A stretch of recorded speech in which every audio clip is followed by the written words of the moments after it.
যে এই রাজ্যের সরকারের মুখ এবং মুখোশ আলাদা হয়ে যেত যদি এই সদনের লাইভ টেলিকাস্ট হতো।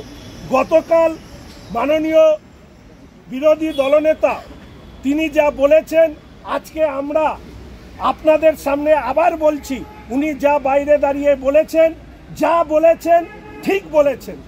পাকিস্তানের প্রতি অবদমিত প্রেম, হিন্দু বিদ্বেষ, সিঁদুরের প্রতি অ্যালার্জি মুখ্যমন্ত্রীর আসল চেহারা মানুষের সামনে নিয়ে এসছে। দুর্ভাগ্য হচ্ছে সংবাদ মাধ্যম, প্রচার মাধ্যমে একটা এডিটেড ভার্সন যায়, অর্থাৎ মুখ্যমন্ত্রী কি বলেন আর আপনাদের সামনে কি পেশ করা হয় জনগণের সামনে, সেটা নির্ভর করে বিধানসভার উপরে দাঁড়িয়ে।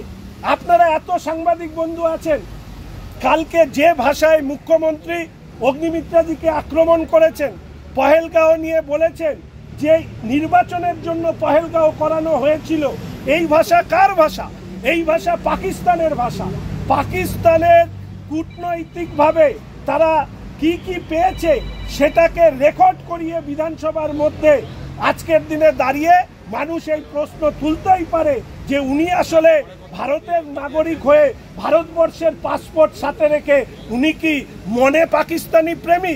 না হলে যে পাকিস্তান মুখ দেখাতে পারছিল না বিশ্বজুড়ে, সেই পাকিস্তানকে মুখ দেখানোর রাস্তা তৈরি করে দেওয়ার জন্য বিধানসভার অভ্যন্তরে মাননীয় মুখ্যমন্ত্রী যে ভাষণ রেখেছে, সেই ভাষণে সেটাই প্রতিফলিত হয়েছে বলে আমরা মনে করি।